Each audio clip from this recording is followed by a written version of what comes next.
The following are ideas for coping with crisis from psychologist and coach Dr. Patrick Williams and the Coach Initiatives program to support healthcare workers on the front lines. Crisis always exists. People have the unchosen change come to them. I mean, if you choose to get married or you choose to move or you choose to have a baby, that has stress, but you chose it. But if somebody in your family dies or you have an accident, that's unchosen. This has magnified that. I mean, this is like global. Even in Antarctica now, one of the scientists has COVID. I mean, go figure, right? So what I try to tell people is assess the reality. It's almost like your spheres of influence. What can you control? What can't you control? So make a list or make a circle of a little globe and say, what's in my control? My attitude, my choices, where I travel. You can start making a list. And then what are the things I can influence? You can influence friends, family. You can influence your own health by being smart. But there are a lot of things we can influence. We just have to listen to the wisdom of the scientists. So I think my advice from years as a psychologist and then 30 plus as a coach is you've got to assess your reality. What can you do something about and what can you just kind of roll with? That being said, you need to have some support. You need to have somebody who can hear you share your fear, your anxiety, your sadness. I mean, depression and anxiety are up like tenfold with this virus. Suicide is up in teens and men. So people need to connect. Zoom has been helpful. I think one of the lessons we've learned from 2020 is, we can still pick up the phone and call people, tell them we're thinking of them, tell them we love them. We can Zoom, but we need connection again. We really need human touch again. Yeah, so I created a kind of a coach's checklist for COVID in this last few months, and it applies for anybody really. Number one is stop obsessing. It falls under the category of take back your power consciously. If you notice that you are watching too much news, if you're listening to negativity too much, stop, take a breath, get out in nature, watch something inspirational every morning. I do. I'm humorous or inspirational. Get grounded, get centered, get out in nature. Nature is great for this virus. Get out on the trails, in the parks. I mean, not playing basketball with people, but get out where you can breathe the air apart from people. That's good for you. Choose feel good thoughts. What are the things that nurture your soul? And then kind of self-monitor. Take a look at yourself.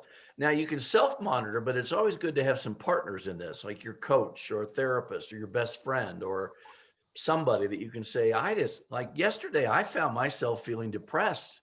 And it's like, I haven't felt depressed in a long time, but I was just tired and overwhelmed with feeling stuck.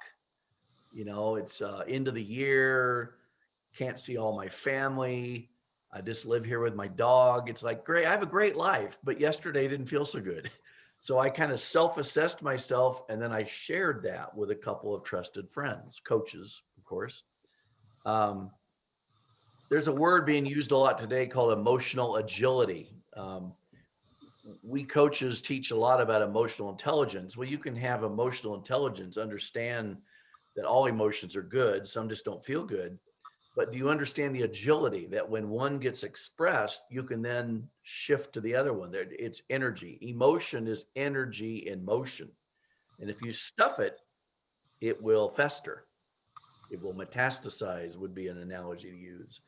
So I talk about with clients and with the people that I touch with is the difference between emotional fragility, where somebody's really fragile and on the edge and needs to seek mental health support, pastoral support, something, and the distinction of emotional agility. Can you balance from one emotion to the next? Can you be aware, share it, and move on, because that's what our system allows us to do. The neuroplasticity of emotions allows us to do that if we don't deny the emotion. Emotions are there to teach us something. So when you're feeling down, overwhelmed, lost, lonely, whatever, what's the lesson? Maybe you need to reach out. So the healthcare workers are overwhelmed. They're physically tired. They're seeing lots of death and tragedy and severe illness and families that are separated. They've got to have a place where they, what would be the word, not just recharge. Well, yeah, recharge. It's like plug yourself in. Where do you get your energy back?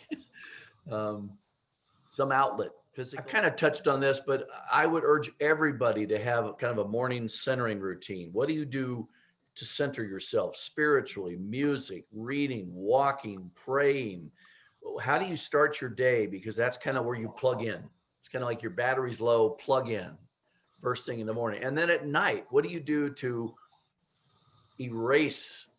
You can't forget, but you can erase. Like you can erase a whiteboard, you don't forget what was on there, but we need to wipe it clean, be thankful we're alive, and get ready for the next day.